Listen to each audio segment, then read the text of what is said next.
በስመ አብ ወወልድ ወመንፈስ ቅዱስ አሐዱ አምላክ አሜን።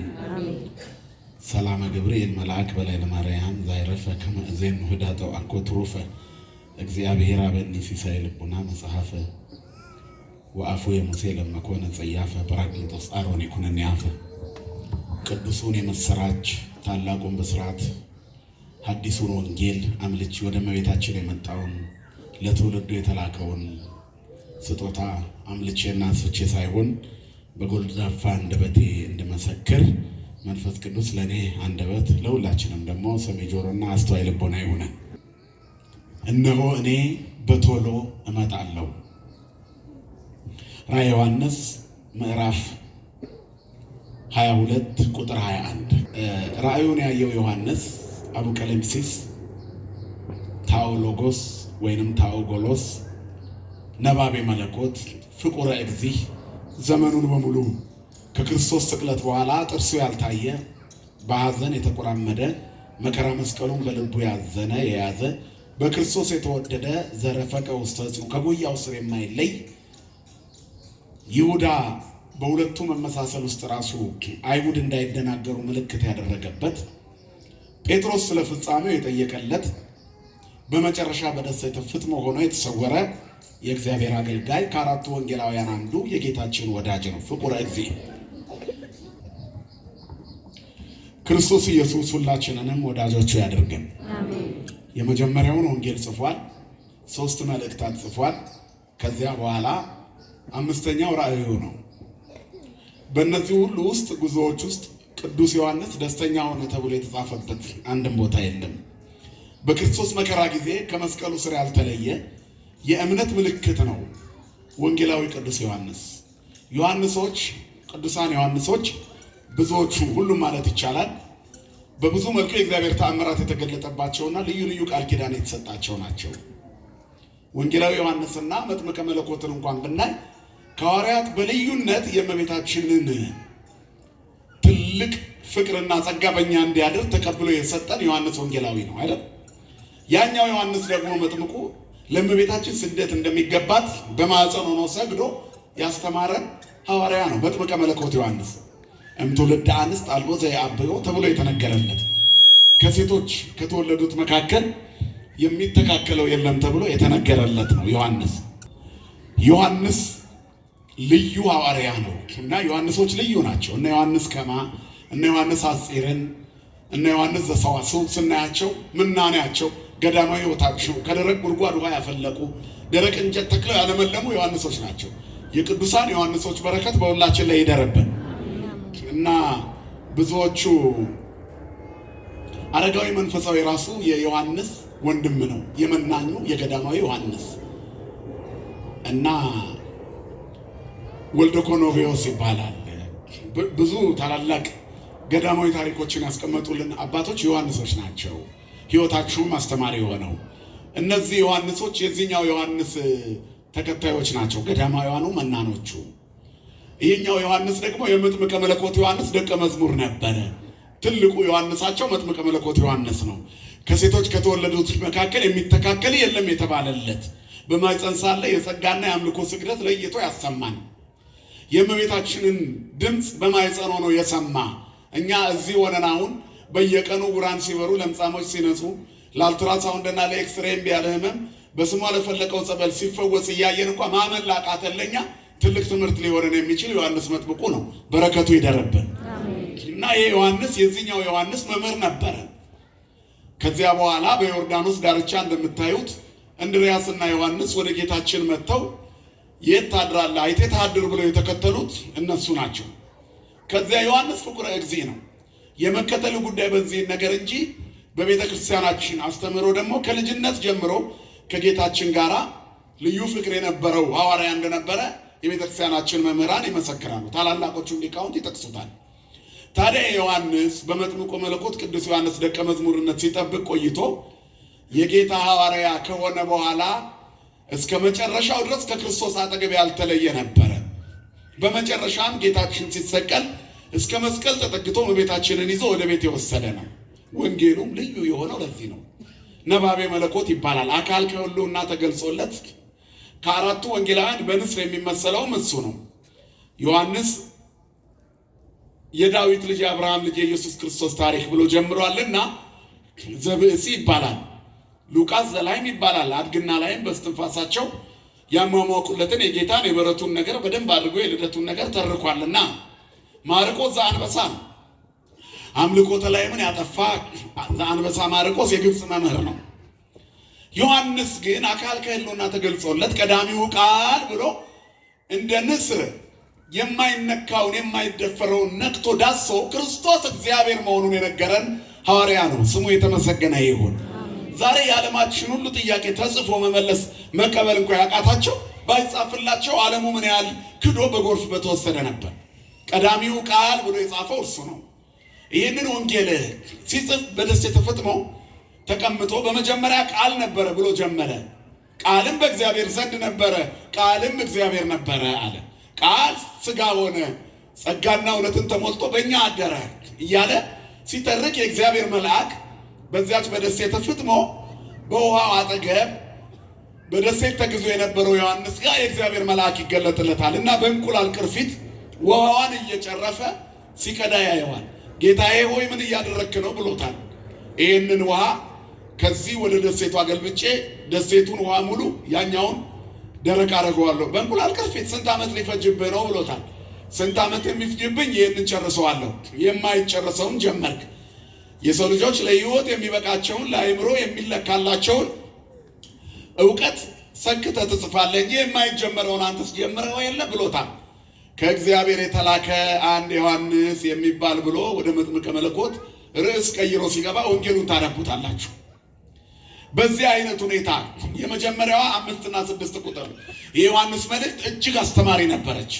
ናትም ክርስቶስ እግዚአብሔር ነው ብሎ በቀጥታ የነገረን እሱ ነው። ቃል እግዚአብሔር ነው ካለ በኋላ ቃልም ሥጋ ሆነ፣ እግዚአብሔር ሥጋ ሆነ ብሎ የነገረን ዮሐንስ ነው። ስሙ የተመሰገነ ይሁን፣ በረከቱ ይደርብን። ስለዚህ ዮሐንስ ነው እንግዲህ ራእዩን በዚያች በደሴተ ፍጥሞ የመጨረሻው ራእዩ ናት። 7ቱ ሰማያት ተገልጠው ታይተውታል።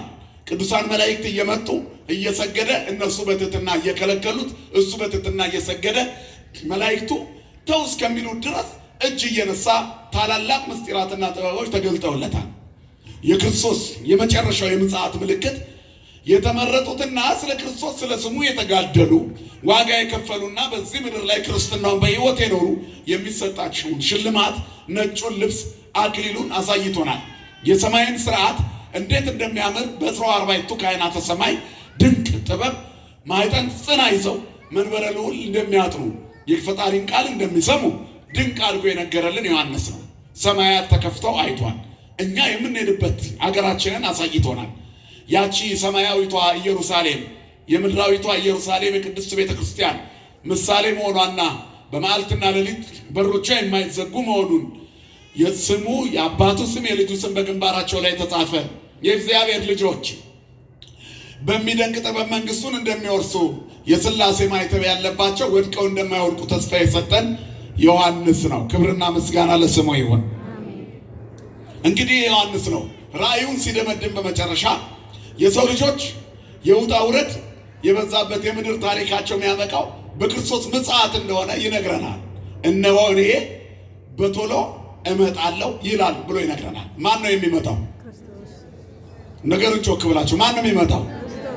ክርስቶስ ኢየሱስ በሉ። ማን ነው የሚመጣው?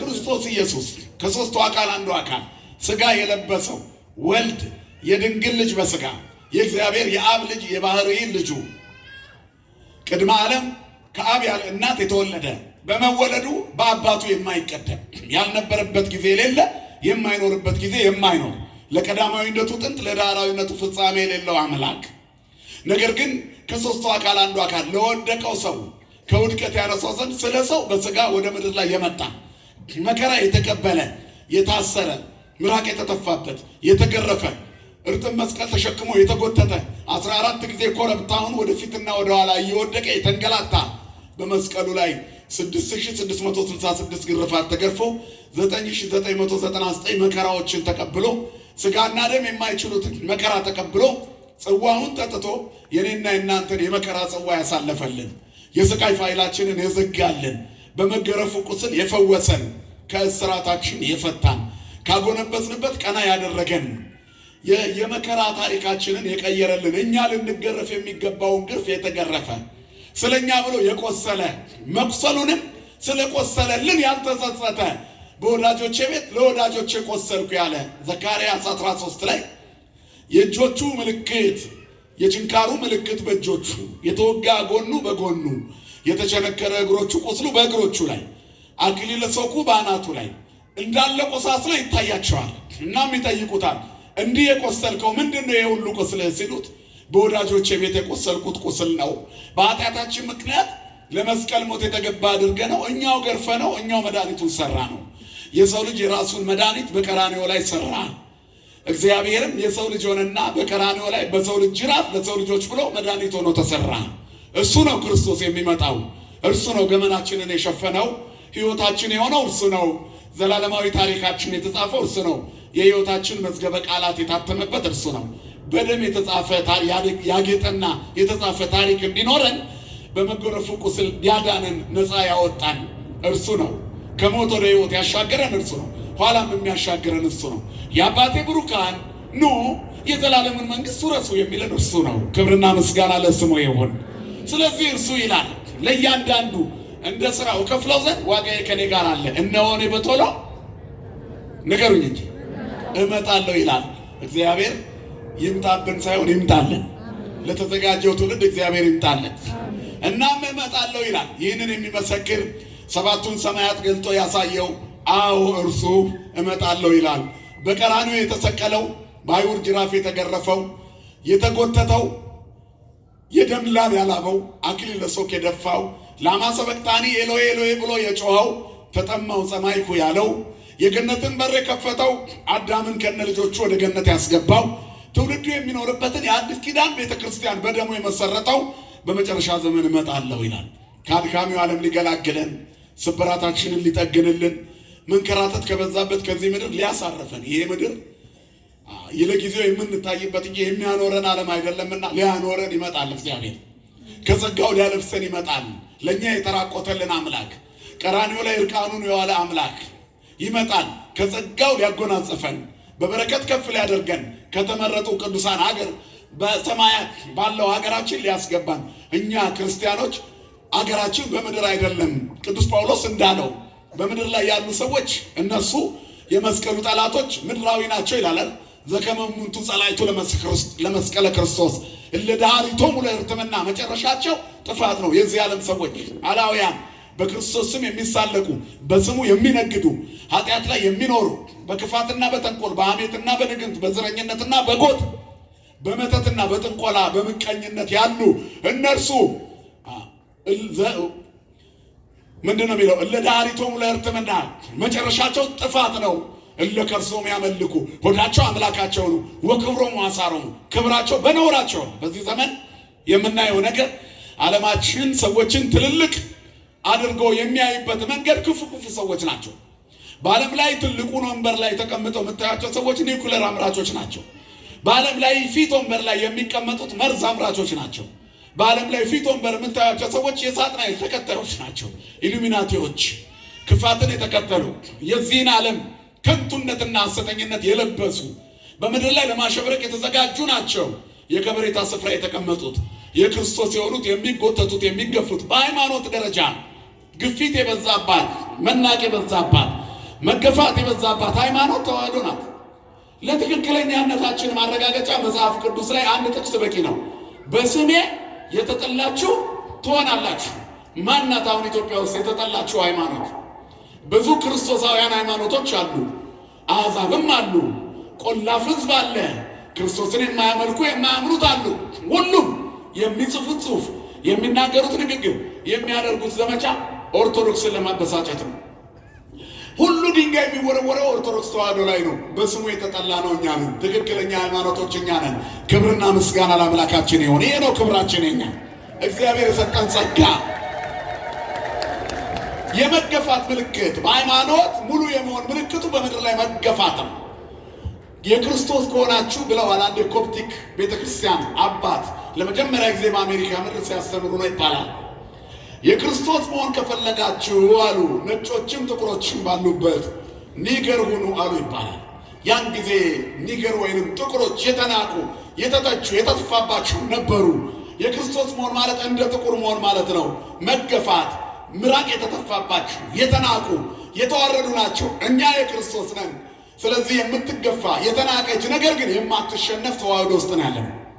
ጠላቶቻችን ዙሪያችንን ከበዋል። እግዚአብሔር የእሳት አጥሮ ነው ባይጠብቀን እኛ መቼ ራሳችንን ጠበቅን? ሁሉ ነገር እኛ ላይ ነው የሚወረወረው። ሃይማኖታችን ትክክል ስለሆነ ወደ እኛ የሚወረወረው ድንጋይ ላይ በዝምታችን ጊዜ ሕግ የሚያስከብሩት አካላት ዞር ብለው ያዩ። መልስ ለመመለስ ወንድሞቻችን ገና ብድግ ሲሉ ወይንም ሁለት ምዕራፍ ይዘን ብድግ ስንል መግለጫ እኛ ላይ ይጎደጎዳል።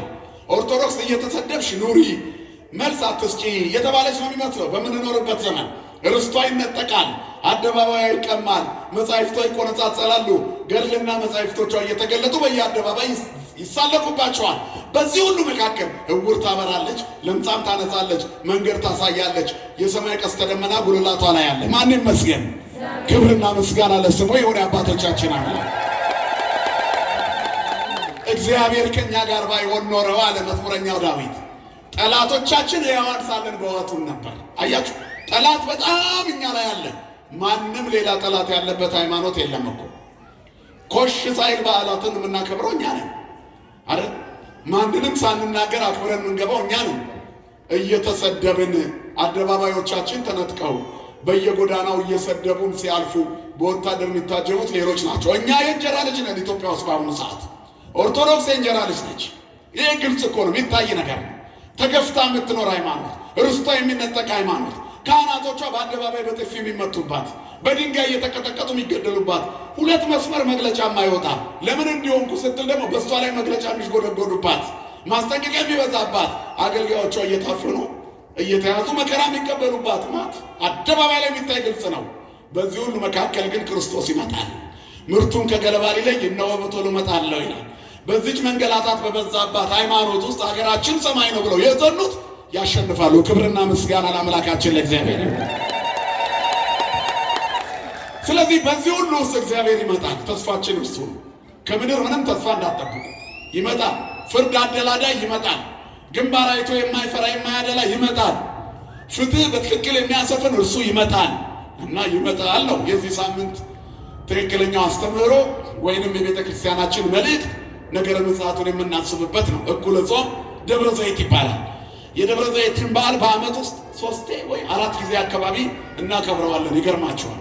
ከስብከት በፊት ባለው ሳምንት የክርስቶስን ምጽአት ምዕመናን በጣም እያሰቡ ራሳቸውን በጾም እንዲያርሙ ይነገራል።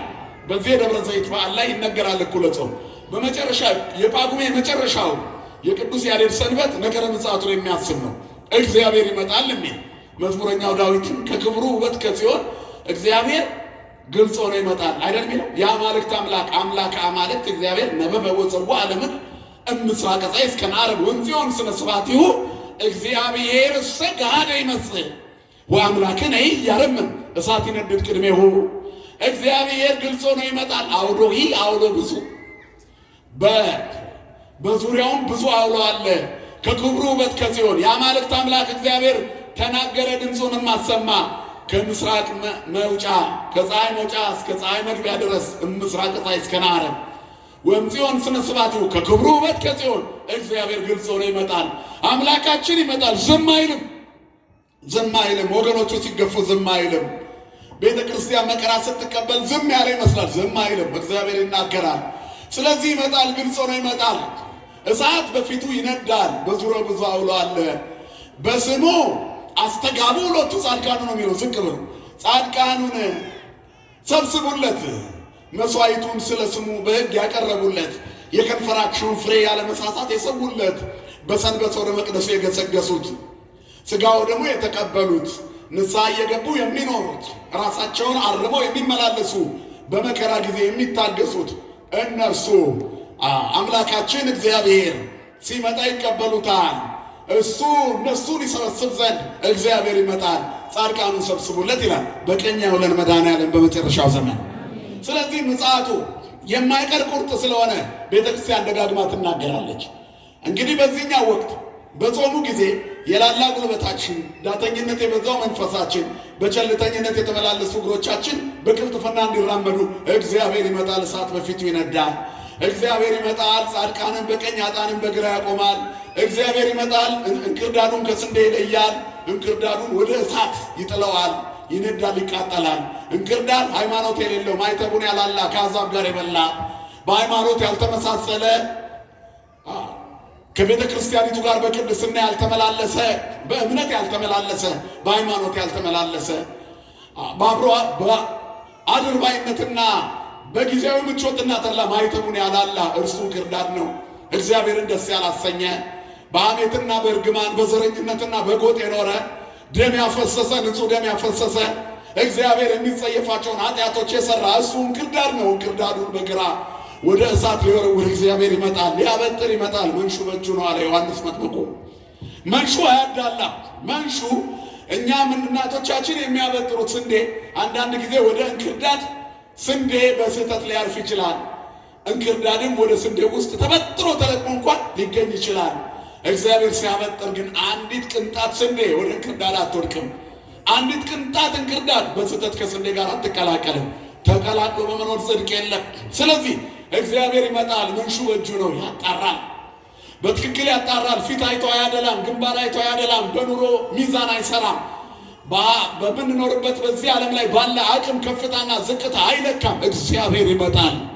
እነሆ በቶሎ እመጣለሁ፣ ለእያንዳንዱ እንደ ስራው ከፍለዋለሁ። መዝሙረኛው ዳዊት ወይ ፈደዮ ለኩሉ በከመ ምግባሩ ይላል። ለሁሉም እንደ ስራው ይሰጠዋል። ስለዚህ በስራዬ ነው የት ነው የምገባው? እመጣለሁ ብሎኛል። የት ነው መግቢያዬ? የት ነው መግቢያሽ? መግቢያ የት ነው? የመጨረሻው ዘመን የሰማይ ኃይላት ሲናወጡ፣ የምድር መሰረቶች ሲንቀጠቀጡ፣ መለፍለፍ የለ፣ መናገር የለ፣ ዋይታ ብቻ፣ ሰሚ የሌለው ዋይታ። ያን ጊዜ ጩኸት ይሆናል፣ ሰሚ የሌለው የማይጠቅም ጩኸት።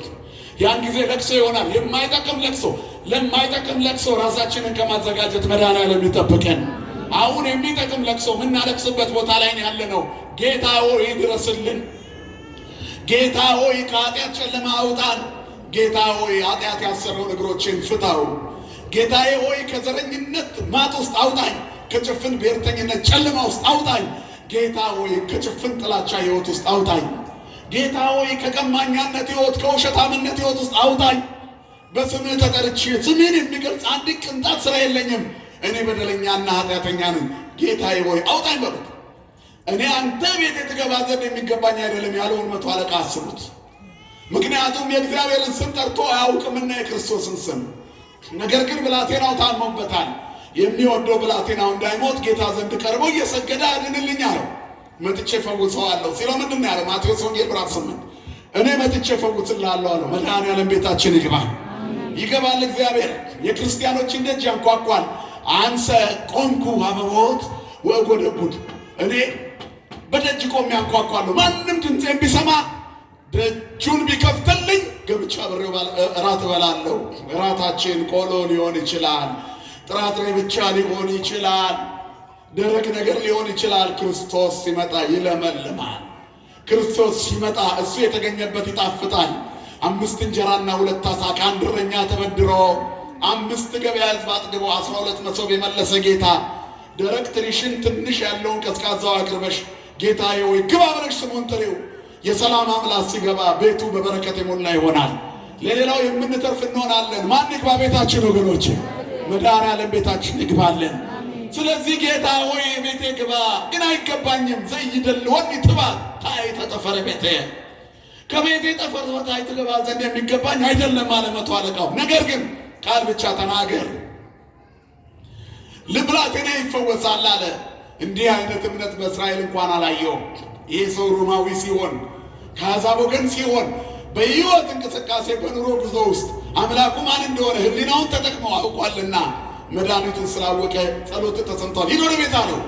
ቤቱ ሲገባ ብላቴናው በር ከፍቶ ተቀበለው። ክብርና ምስጋና ለአምላካችን ለእግዚአብሔር ይሁን። በንስሐ ስናነባ፣ ስንለወጥ፣ ስንቀየር ቤታችን ተቀይሮ ይጠብቀናል። ለምን እዚህ መጣን? ስንመለስ ቤቱ ሰላም ሆኖ እንዲጠብቀን፣ ሰይጣን ቀድሞ እንዳይጠብቀን፣ መርገም ቀድሞ እንዳይጠብቀን፣ መቅሰፍት ቀድሞ እንዳይጠብቀን፣ ዲያብሎስ ቀድሞ እንዳይጠብቀን መዓዛው ከኛ ጋር ይግባልን ወገኖች። የክርስቶስ መዓዛ፣ የወንጌሉ ሽታ፣ የዝማሬው መዓዛ፣ ልዩ የሆነ ጣዕመ ዝማሬው፣ አገልግሎቱ፣ ጸሎቱ፣ የካህናቱ የአባቶቻችን መስቀሉ የምንሳለመው ግንባራችንን ያስነካነው የመቅደሱ ግንብ ቤታችን ፈውስ ይዞልን ይግባ። የልብሱን ዘርፍ ነክታ እንደተፈወሰችው እንደ ደም ይውዛ ያቺ ደም የሚፈሳት ሴት ከሰው መካከል ተደብቃ ሁሉ ደጅ የዘጋባት ሴት ልብሷን ሸፍና በጠቆረ ልብስ ውስጥ በተጨማደደ ፊት ደም በተነከረ በከረፋ ጠረን የክርስቶስን ልብስ ስትነካው መዓዛዋ ተቀየረ። ልብሷ ደረቀ። ላይዋ ላይ ያለው ደም ከላይዋ ላይ ተገፈፈ። ከዳኑት ሰዎች ከጤነኛ እንዳንዱ ሆነች። ማን የዳሰሰኝ አለ ጌታ። ዞር ዞር ቢሉ ምንም የመዳን ምልክት ያለበት ሰው የለም። እግዚአብሔር ሲፈውስ ሕመምን ከነሰንኮፉ ነቅሎ ነው። ክብርና ምስጋና ለስሙ ይሁን። ምልክት አያስቀርም። ዓለም ሲፈውስ ጠባሳ ያስቀራል። ጠባሳ ያስቀራል። ዓለም ሲፈውስ አገር ትቶ ይለቃል። ሙሉ ፈውስም አይደለም። ተሽሎኝ ወጣሁ ታምሜ ነበር ይላል ሰው። ዳንኩ የሚባለው እግዚአብሔር ሲገኝ ነው። ማን ሲገኝ ነው የሚዳነው? መዳን የእግዚአብሔር ነው። ዘእግዚአብሔር አድኅኖ ማዳን የእግዚአብሔር ነው ይላል መዝሙረኛ ዳዊት። ላዕለ ሕዝብከ ወበረከትከ፣ በረከትህን በሕዝብ ላይ ነው ይላል። የእግዚአብሔር የማዳኑ በረከት፣ ጸጋው፣ ረድኤቱ፣ ስጦታ በሕዝቦቹ ላይ ነው። አንድም በቅዱሳን ላይ ነው፣ በመረጣቸው ላይ። እሱን መምሰልን መስታወት ሆኖ ባሳዩን ላይ ተመሰሉ ኪያየ በከመ አነ እትሜሰሎ ለክርስቶስ አምላኬ፣ እኔ ክርስቶስ አምላኬን እንደምመስለው እናንተ ደግሞ እኔን ምሰሉ አለ። እኔ አምላኬ ክርስቶስ እንደመስል ቅዱሳን ላዕለ ሕዝብከ ወበረከትከ፣ ዘእግዚአብሔር አድኅኖ ማዳን እግዚአብሔር ነው። በረከትህም በምርጦች ላይ ነው። እግዚአብሔር በረከቱን በእኛም ላይ ያሳድረብን። ስለዚህ አምላኬ ሆይ ቀይረኝ በሉት። እንክርዳድ ሆኜ አንተ እንዳትመጣ በቶሎ እመጣለሁ ብለሃል። ሳልዘጋጅ እንዳትመጣ ጌታ ሆይ ምጽአትህ በእኔ ዝግጅት የተጠናቀቀ ይሁን። አንተን ለመቀበል የሚገባ ነጭ የለበስኩ ልሁን፣ መብራት ያበራው ልሁን፣ ራሴን ያዘጋጀው ልሁን። ይህ ነው የክርስቲያኖች ጸሎት። እመጣለሁ ብለዋል። ይመጣል፣ አይቀርልንም፣ ይመጣል። ምድሪቷን የሞላው የሚሞት የማይመስለው ደረቱን አሳብጦ ትዕቢቱን ሞልቶ በክርስቶስ ላይ በክፋት የተናገረው ዓለም ሁሉ የሚተነፍስበት ቀን ይመጣል። አያችሁ፣ የዛን ቀን ትብህም አፍ ወትታሰር ልሳን። ዛሬ በክርስቶስ ላይ አፋቸውን ያላቀቁ ሁሉ ዝም ይላሉ፣ ልሳኖች ይታሰራሉ። የሰማይና የምድር ፈጣሪ ክርስቶስ ስሙ ሰማይና ምድርን ያጸና አምላክ፣ ሰማይ ወምድር ይጸና ዘእንበለ ስመ እግዚእነ ኢየሱስ ክርስቶስ። ሰማይና ምድር ያለዚህ ስም አልጸናም። የእኛም ሕይወት የሚጸና በዚህ ስም ነው። በሚመጣው አምላክ የሚመጣው መድኃኒት በደብረ ዘይት ተራራ ላይ ለደቀ መዛሙርቱ በተረከላቸው የትረካ መንገድ ጻድቃኑን በቀኙ ኃጥአኑን በግራው ሊያቆም እግዚአብሔር ይመጣል። ምርቱን ከገለባ ሊለይ እግዚአብሔር ይመጣል። በስሙ ላይ የሾፉትን፣ በስሙ ላይ የቀለዱትን፣ ለቃሉ ያልታዘዙትን፣ በማይተባቸው ያልተራመዱትን፣ የቅዱሳንን መንገድ ያልተከተሉትን፣ በቅዱሳን ላይ በክፋት የተናገሩትን፣ እናቱን ያላከበሩትን፣ እሱ የመረጣችሁን ያላከበሩትን ዘኪያክሙ ተወክፈ ኪያየ ተወክፈ ወዘኪያየ ተወክፈ ተወክፎ ለዘፈናውኒ ብሏልና እናንተን የሚቀበል እኔን ይቀበላል፣ እናንተን ያልተቀበለ አይቀበለኝም ብሏል። ቅዱሳንን ያልተቀበሉ በቀኝ አይቆሙም። ይመጣል፣ ባለቤቱ ይመጣል። ከሐዋርያቱ አባቶቼ ሐዋርያቱን ያለ እሱ የመረጣቸውን አባቶቼ ያለ እናቱን እናቴ ያለ በመስቀል ስር እንደ ዮሐንስ የተቀበለ እነሱ ነው የተዋጁትን ሊሰበስብ እግዚአብሔር ይመጣል። የሚጠባበቁትን መጣውላችሁ ሊል ይመጣል። በስሙ ላይ የቀለዱትን መጣውባችሁ ሊል ይመጣል። በግራና በቀኝ ሰልፉን ሊለየው ይመጣል። በምድር ላይ ባለ ሰልፍ ከፊት የቆሙት በክርስቶስ ላይ የሳቁት ናቸው። ሃይማኖትን እንደ ማደንዘዣ ነው ብሎ የሚናገሩ መርዝ አምራቾች ናቸው ከፊት ያሉት። የምድርን ጥሪት ያከማቹ ሰዎች የኃጢአት ጎተራዎች ናቸው። ክርስቶስ ሲመጣ በስሙ የታመኑትን ይሰበስባል።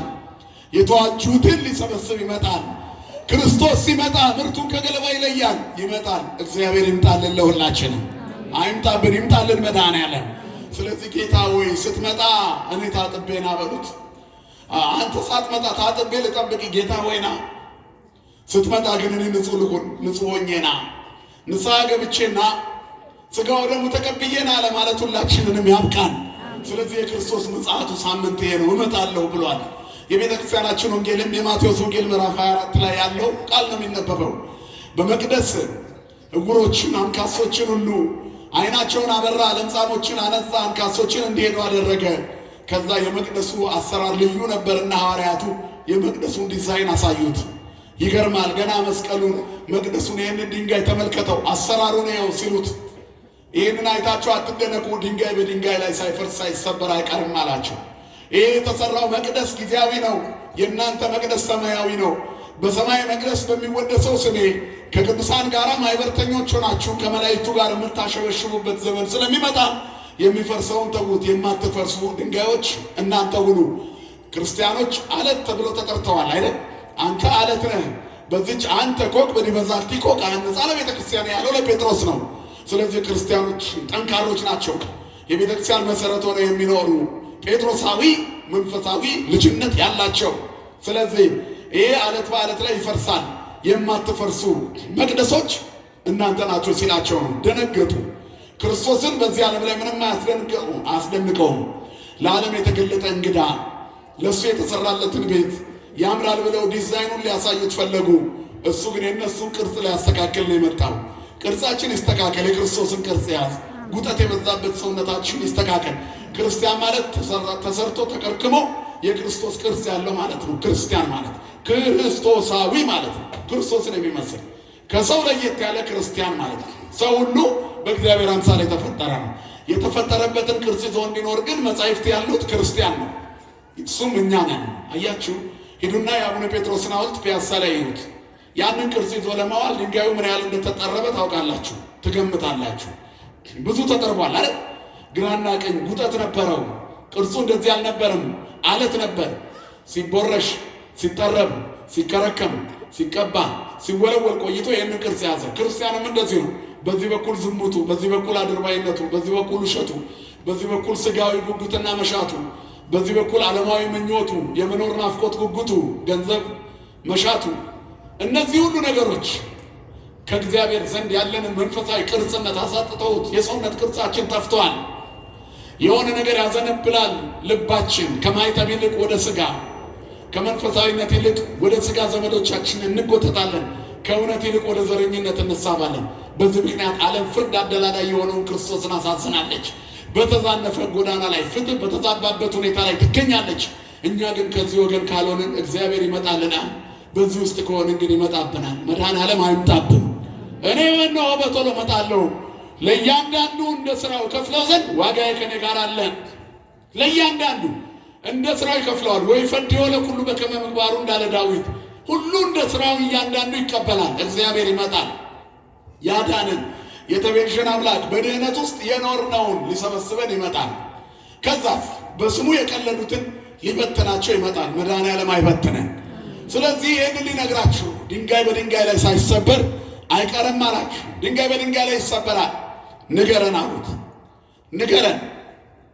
የመምጣት ምልክቱ ምንድን ነው? የሚያስደንቀው ነገር የለም። እግዚአብሔር እነሱ ሁሌ አዲስ ነገር ያያሉ።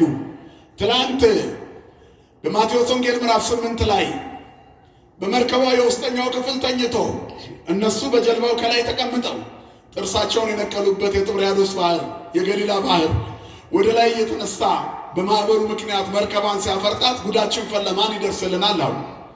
ከዚያ መጨረሻ ላይ ሞክሮ ውሃውን ደፍተው ሲያቅታቸው ኧረ ጌታ ወይ ንፋስ አስቸገረን ብለውታል። ምንት ያፈራክሙ አንትሙ ሕጹፃነ ሃይማኖት ገሰጻቸው ይላል። እናንተ አድኅነነ ከመ ንሙት ነው ያሉት። ጌታ ሆይ እንዳንጠፋ አድነን አሉት።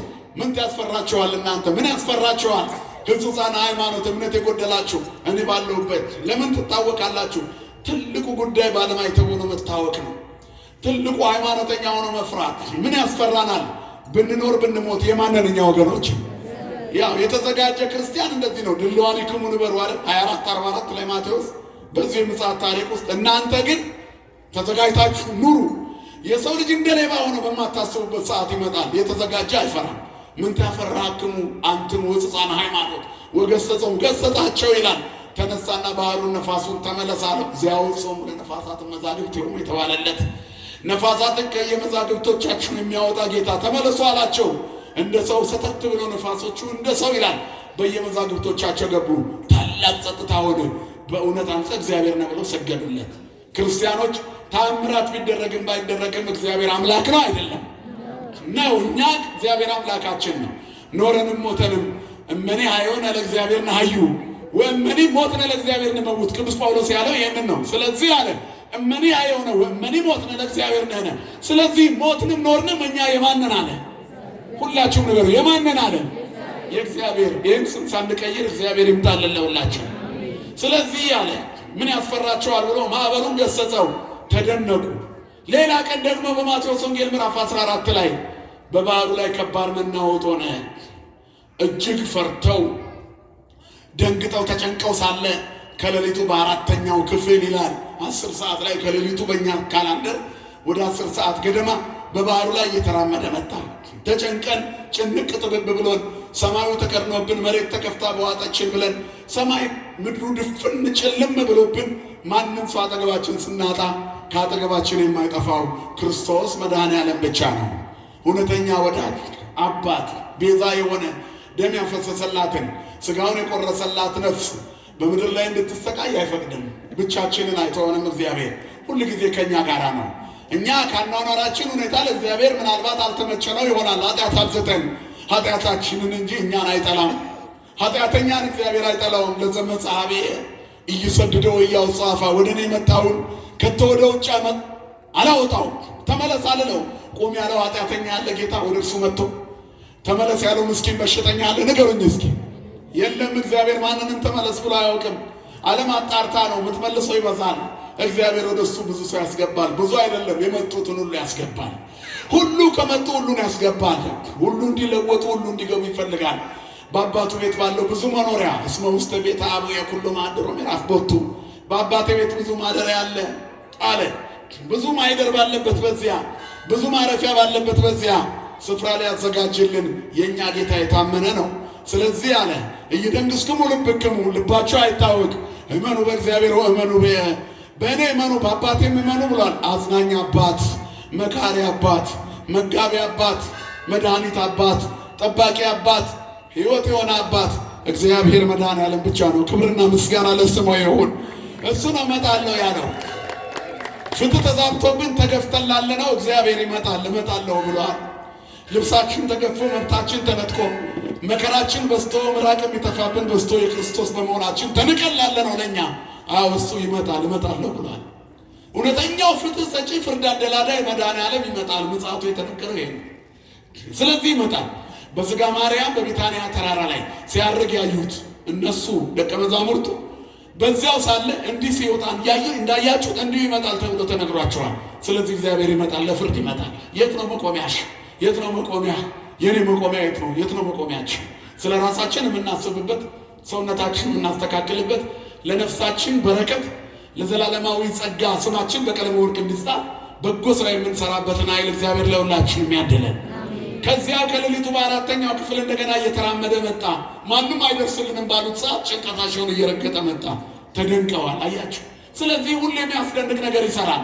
ትላንት በመርከቧ ውስጥ ተኝቶ አዳነን፣ ዛሬ እሱ የለም ጉዳችን ሲሉ ቀጥ ብሎ ውሃውን እንደ መሬት እየረገጠላችሁ መጣ። አይተውታል። በዚህ ታላላቅ ታምራት ካጠገባቸው የማይለየው ጌታ የሚያስደንቅ ነገር ሲያሳያችሁ እነሱም አዲስ ነገር ማሳየታቸው ነው። የመቅደሱን ድንጋይ ያሳዩት። ድንጋይ በድንጋይ ላይ ይፈርሳል አላቸው። በል እንግዲያውስ ንገረኝ፣ ለአንተ ምንም አዲስ ነገር የለም። አንተ ግን ብትነግረን ሁሉ ነገር አዲስ ነው። ማለዳ ማለዳ አዲስ ነህ፣ ታማኝነቱ ብዙ ነው ይላል ሰቆቃ ኤርምያስ ምዕራፍ 3 ቁጥር 21። እግዚአብሔር ማለዳ ማለዳ አዲስ ነው። በየቀኑ ታምራት ያደርጋል። ፊታችንን ከሱ ካልመለስን ለእኛ ታምር ማድረግ አያቆምም። በየቀኑ ከሕፃንነታችን ጀምሮ የመራን ያሳደገን፣ ብዙ መከራዎችን ያሻገረን፣ ብዙ ችግሮች ያሳለፈልን ማን ነው ወገኖች? አሁን እዚህ ለመገኘታችን ማን ነው ወገኖች? እግዚአብሔር ነው። የመኖራችን ምንጭ፣ የሕይወታችን መሰረት። በእያንዳንዱ የኑሮ ጉዞአችን ውስጥ እሱ ያልመራው መንገድ ሰምሮ አያውቅም። ያለነው በሱ ነው። ኃጢአተኞች እንኳን ብንሆን በትዕግስቱና በቸርነቱ ብዛት እነዋለን። ማን ይመስገን? ክብርና ምስጋና ለስሙ ይሁን የአባቶቻችን አምላክ። ስለዚህ ክርስቲያኖች እግዚአብሔርን መጠበቅ አለባቸው፣ መጠባበቅ አለባቸው። ይመጣል እግዚአብሔር አይቀርም። ስለዚህ ወደ ደብረ ዘይት ተራራ ይዟቸው ወጣ። ወደ ተራራው ጫፍ ረጅምና ከፍ ያለ ተራራ። ደብር ማለት ተራራ ማለት ነው። ዘይት ደግሞ የወይራ ፍሬ ወይም የወይራ ዛፍ ነው። ስለዚህ የወይራ ተራራ ነው። ወይራ የክርስቲያን ምልክት ነው። በቤተክርስቲያናችን አስተምህሮ ወይራ ይገርማቸዋል። ስትተክሉ ቶሎ አያድግም። ከማደጉ በፊት ዝም ብሎ እዛው የሚቆየው ለምን ይመስላችኋል? የሰጣችሁትን ውሃ እየተቀበለ ወደ ታች ነው መጀመሪያ የሚያድገው። መሰረት ይይዛል። ሐዋርያው ቅዱስ ጳውሎስ በሃይማኖት እንድታድጉ ይላል ስር ሰዳችሁ ታነጹ ይላል ቆላስይስ ላይ። ስር ሰዶ መታነጽ የክርስቲያን ተግባር ነው። ስለዚህ በመሰረተ እምነት የታነጹ መሆን አለባችሁ ሲላቸው ነው እዛ ላይ ይዟቸው የወጣው። በሃይማኖት መሰረት ማንኛውም ክርስቲያን አምስቱን መሰረተ እምነት ጠንቅቆ ያወቀ መሆን አለበት። ምስጢረ ሥላሴ የአንድነትና የሶስትነቱ ምስጢር ማወቅ አለበት። አብ ወልድ መንፈስ ቅዱስ አንድ አምላክ ብሎ ማመን፣ በየዋህነት የእግዚአብሔር መንግሥት አይወረስም ማወቅ ያስፈልጋል። እውቀት ከመንፈሳዊ ጸጋ ጋር የዋህነት ብቻውን አያወርስም። እኔስ ምንም ስለማላውቅ ነው ብሎ የእግዚአብሔርን መንግሥት መውረስ አይቻልም። የማያውቁ እንኳን ከሕሊና የተነሳ ምን ይባልባቸዋል ይላል? ይፈረድባቸዋል ይላል መጽሐፍ። አላወቅኩም ብሎ ማምለጥ አይቻልም። ሕግ ባለማወቄ ነው ብሎ ፍርድ ቤት ክስ ማስቀነስ ይቻል ይሆናል። በመጨረሻ የፍርድ ቀን ሰው ሆኖ ሲፈጠር እውቀትና አዋቂ ከሆነች አይምሮ ጋር ነው የተሰራ። ሕያዊት ለባዊት ነባቢት የሆነች ነፍስ አለች እኮ በውስጣችን። ሁሉን አወቅ ሆኖ ሰው እንዲያድግ የምታደርግ የእግዚአብሔር ትንፋሽ በውስጣችን አለች። በዚች መሰረት እንጠየቃለን። አላውቅም ማለት አይቻልም። ይሄ ማለት የእግዚአብሔርን እስትንፋስ አታውቅም ማለት ነው። ስለዚህ ሰው ትንሹ አምላክ ነው። አምላክ ዘበጸጋ ይባላል አይደል? በፍልስፍናውም ትንሹ አምላክ ይባላል። ለዚህ እኮ ነው በፈርዖን ቤት አምላክ አደርግሃለሁ አለው ሙሴ። ምን ማለት ነው? ገዢ ማለት ነው። ስለዚህ በምድር ላይ ገዢ እንዲሆን ነው ሰው የተፈጠረው።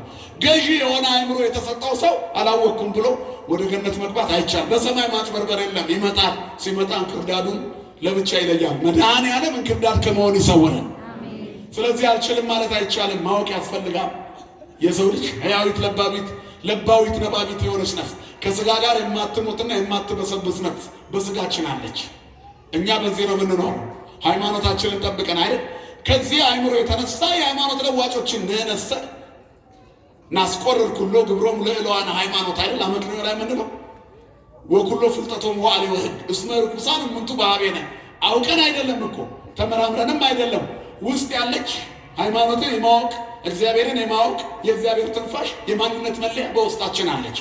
ያቺ ናት እኮ ለገነት መውረሻ፣ ለኃጢአት መደምሰሻ፣ ለመንግሥተ ሰማያት መውረሻ እግዚአብሔር እኛን መስሎ እንዲመጣ ያደረገው የሳበው ያቺ ትንፋሹ እኛ ውስጥ ያስቀመጣት ናት። ከእንስሳ የምንለይበት ማንነቱም ይሄ ነው። ሰው ሙሉ ፍጥረት ነው እግዚአብሔርን የመሰለ። ስለዚህ ለሰው ብሎ ነው እግዚአብሔር ሰው የሆነው። ስሙ የተመሰገነ ይሁን። ስለዚህ እግዚአብሔር ሰው ሲሆን ሰው ደግሞ ምን ሆኗል? ንገሩኝ እንጂ አምላክ ሆኗል። አያችሁ፣ እዚህ ደረጃ ከደረስኩ በኋላ አላወቅኩም ማለት አይቻልም ነው ብላችሁ።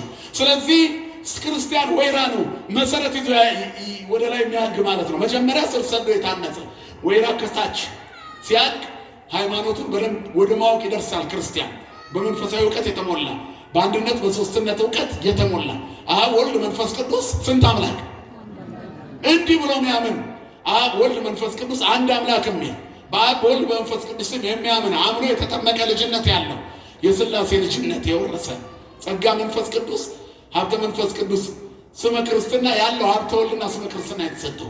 ስለዚህ የወልድ ሀብት ያለው ሥጋ የለበሰውን መድኃኒት ያወቀ በዚህ የሥላሴን አንድነትና ሶስትነት የተረዳ ያመነ ምስጢረ ሥጋዌ እግዚአብሔር ሥጋ መልበሱን ሰው ሊያደርገን ሰው መሆኑን ያወቀ። አያችሁ፣ በዚህ ከመቤታችን ከሥጋዋ ሥጋ ከነፍሷ ነፍስ ነስቶ ሰው መሆኑን ድንግል ፈጣሪ ወልዳ እኛን በሥጋና በደም ከክርስቶስ ጋር ያዛመደችን የመመኪያችን ዘውድ መሆኗን ያመነ የአምላኬ እናቴ ብሎ በመስቀል ስር የተቀበለ ይሄ እውቀት ነው ከሕይወት ጋር። አያችሁ፣ ምስጢረ ቁርባን አነ ውእቱ ውስተ ሕይወት ዘወረደም ሰማያት ዘበላ ሥጋዬ ወሰትየ ደሜ በሕይወት ዘላለም። ከሰማያት የወረደ የሕይወት እንጀራ እኔ ነኝ። ሥጋዬን የበላ ደሜን የጠጣ የዘላለም ሕይወት ንገሩኝ አለው ተብሎ የተነገረለት ከማርያም የነሳው ሥጋና ደም የአምላክ እግዚአብሔር ነው። የፈጠረውን ሥጋ ከእሷ ነስቶ ተዋሃደ። ለማንም የማይሰጠው ክብር ለእመቤታችን ተሰጣት። የሰማይና የምድር ፈጣሪ እሷን ከአፈር የሰራት አምላክ እማዬ ብሎ በክንዷ ላይ ያደገ ሽሩሩ ብላ ጡት አጠባችው። እናትነት ጸጋዋ መንፈሷ አልተቀየረባትም። እንደዛ ሆና ግን ሕፃን ሆና ስላየችው እሱን ማምለክም አልተወችም። በሃይማኖት እመቤታችንን የሚያክል በንጽህና እሷን የሚደርስ በቅድስና እሷን የሚደርስ የለም። መልዕልተ ኩሉ ፍጡራን ናት። ስሟ ለዘላለም የተመሰገነ ይሁን። ማንም ሊሆን የማይችለውን ሕፃኑን ኢየሱስን በክንዷ ላይ ይዛ ታመልከው ነበረ። ሲያለቅስ ደግሞ እንደ እናትነቷ አንጀቷ አልችል ብሎ ሹሩሩ ትለው ነበር አለ። ወከመ ሕፃናት በከየ እንዘ ይስዕል እማጥባት ሙሲሳይ ዲዮስቆሮስ የጻፈልን ይሄን እኮ እንደ ሕፃናት አለቀሰ ከእናቱ ጡት ሊለምን። እሷም ልጄ ትለዋለች፣ ፈጣሪም ትለዋለች። ከሱ የምትፈልገውን ትለምነዋለች። ሰማይ አንጋጠን የምንፈልገውን ጌታ ክንዷ ላይ ስለያዘችው አልናቀችውም። ድንግል በእምነት መሰረት ናት። ስሟ የተመሰገነ ይሁን። እግዚአብሔር እንዴት እንደሚመለክ ያስተማረችን እሷ ናት። ወኩሎ ዘይቤለክሙ ግበሩ ያለችን እሷ ናት። ምስጢረ ሥጋዌ ላይ እሷን አንረሳትም። አያችሁ፣ ከሥላሴ በታች ከፍጡራን በላይ ነች።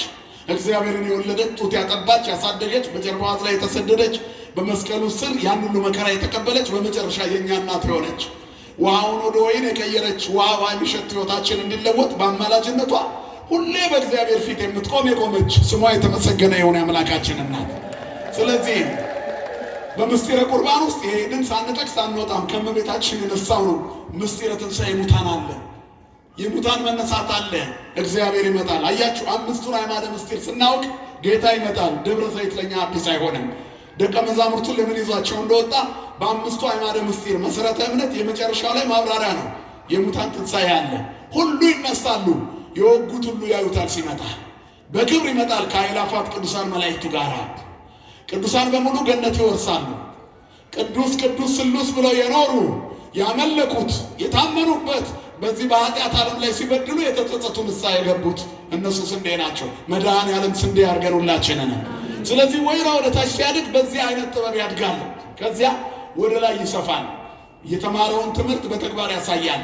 ግንድ ይሆናል፣ መሰረት ይይዛል፣ አይነቀልም፣ ከሃይማኖት አይናወጥም። ደብረ ዘይት ላይ ይዟቸው ወጣ። ወይራ ሁኑ ሲላቸው ነው። በተተከላችሁበት ቦታ እደጉ ነው። ጻድቅ እስተ ከመ በቀልት ይፈሪ አይደል ወይ በዝ ከመ ዘግባ ዘሊባኖስ ትኩላን ሙንቶ ውስተ ቤተ እግዚአብሔር። ጻድቅ እንደ ዘንባባ ያፈራል፣ እንደ ሊባኖስና እንደ ዝግባ ከፍ ከፍ ይላል። በእግዚአብሔር ቤት ተተክሏል። የሊባኖስ ዛፍ በዓለማችን ረጅም ዘመን ያለው ትልቁ ዛፍ ያለው ሊባኖስ ነው። ሊባኖስ ስትሄዱ የሄዳችሁ እህቶቻችን በተለይ ታውቁታላችሁ። አርዘ ረብ የሚባል ቦታ አለ። የረቢ ዛፍ ማለት ነው። አርዘ ሊባኖስ እኛ ነው። ስለዚህ የረቢ ዛፎች የሊባኖስ ዛፎች ያሉት እዛ ናቸው። አያችሁ፣ እንደዛ አይነት ዛፍ ይሆናል አለ። ተተክሎ የሰፋ በጣም ግዙፍ የሚጎበኝ ነገር ማቸዋል። ሶሎሞን ቤተ መቅደሱን ሲያሰራ ከዚያ ነው እንጨቱን ያስጋዘው። ክርስቲያኖች እንደ ሊባኖስ ዛፍ የበዙ የሰፉ ወደ ላይ ከፍ ያሉ እንደ ዝግባ ሰማይ የነኩ አያችሁ፣ እንደ ዛፍ እንደ ዘንባባ የሚያፈሩ ጻድቅ እስተ ከመ በቀልት ይፈሪ ክርስቲያን ነው። ትኩላንም ምንቱ ውስተ ቤተ እግዚአብሔር በእግዚአብሔር ቤት ተተክለዋልና ከሰገነቱ ማንም አይወረድ ይላል። የምጽአት ምልክት የክርስቶስን መምጣት ስንጠባበቅ ቶሎ እመጣለሁ ይላል። የት ነው የሚያገኝህ? የመናፍቃን አዳራሽ እንዳትገኝ፣ የአሕዛብ መንደር ላይ ተመሳስለ ስትኖር እንዳትገኝ፣ ያልተገባ ቦታ ላይ ቆመህ እንዳትገኝ። ክርስቲያኖች የዋህነታቸው በእውቀት ማነስ ሲሆን ይታለላሉ። ከሚሰርቧቸው አሕዛብ ጋር አንድ ነን ብለው አብረው ይበላሉ። እነሱ ግን ጊዜ ካገኛችሁ አጥፏቸው ተብለው ይመከራሉ። በሬ ካራጁ ማለት ክርስቲያን ምስኪን ነው። ለሰው ሁሉ መልካም አድርጉ፣ ግን በይበልጥ ትስስራችሁ በሃይማኖት ከሚመስሏችሁ ጋር ነው። የኛ ህብረት እንደዚህ ነው። እግዚአብሔርን ማምለክ፣ አብሮ መዘመር፣ አብሮ ማምለክ፣ አብሮ መጽደቅ፣ አብሮ መንግስቱን ንገሩኝ መውረስ። እኛ እንደዚህ ነን። አብሮነታችን ደግሞ ህብረታችን እዚህ ብቻ አይደለም። በሰማይ ሰራዊት ጋር አብሮ እኮ ነው ያለው። አብረውን እኮ አሁን ቅዱሳን አሉ። ለእኛ አይታዩንም። ቅዱስ ጳውሎስና ቅዱስ ሲላስ ወንጌል ስለሰበኩ ተደበደቡ አይደል? ተደብድበው እስር ቤት ተወረወሩ። ሐዋርያት ሥራ ምዕራፍ 16 በእስር ቤቱ ግንብ በምድር ካታኮምብ የውስጠኛው ክፍል ጨለማ በግንብ ጠርቆ ከግንድ ጋር አሰራቸው። የወህኒው ኃላፊ ዘበኛውን ጠብቅ አደራ ብሎት ሄደ። እነሱ ግን እኩለ ሌሊት ሲሆን የምስጋና ሰዓት ደረሰ። ነቅተው አቡነ ዘበሰማያት ደግሞ ማሳረጊያ ዝማሬ መዘመር ጀመሩ። ጉባኤ ከፍተው ሲዘምሩ የዝማሬያቸው ኃይል እስር ቤቱን አናወጠ። ለምን? መላእክት አብሯቸው ዘመሩ። መጥተው እስር ቤቱ መሰረት ተናጋ። በእልልታችን ውስጥ ቅዱሳን መላእክት አብረዋሉ። በዝማሬያችን ውስጥ ቅዱሳን መላእክት አብረዋሉ። በሱባኤያችንም ቅዱሳን መላእክት አብረዋሉ። ስንደሰትም ስናዝንም መንፈሳዊ ከሆነ ጉዟችን ቅዱሳን መላእክት ከኛ ጋር አብረው አሉ። የሉ አሉ።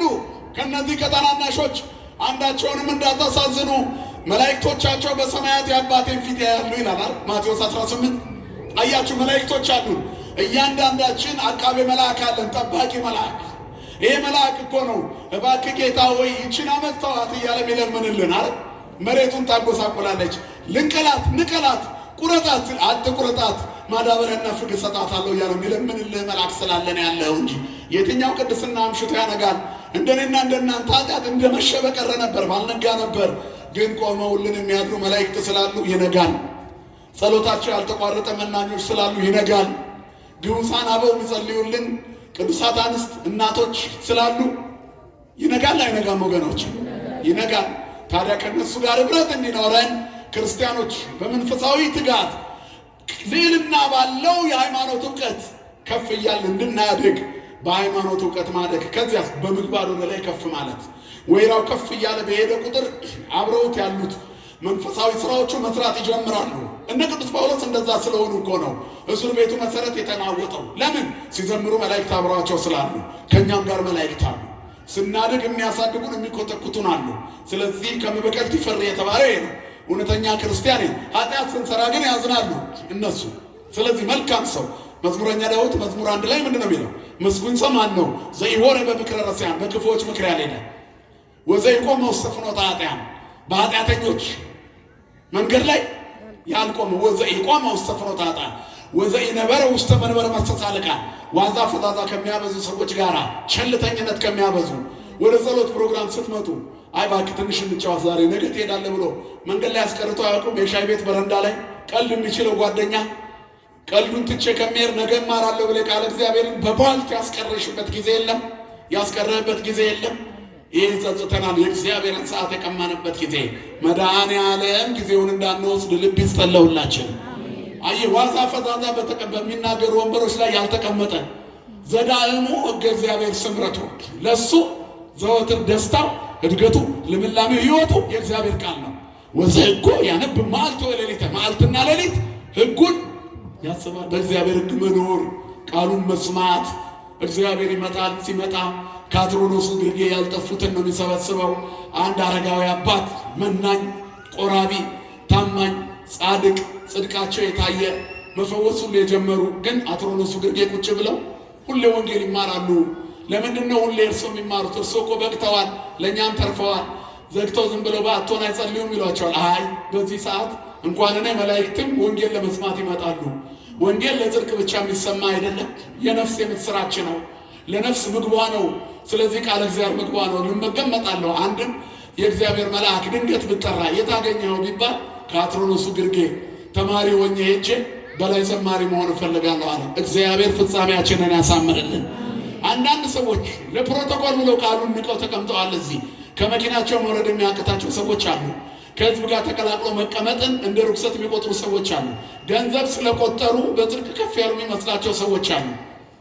ጸበል እንኳን ተጋፍተው መቀበል፣ ተሰልፎ መቀበል በረከት መሆኑን ረስተው ቲፕ ሰጥተው አስቀድተው ማምጣት የሚፈልጉ ሰዎች አሉ።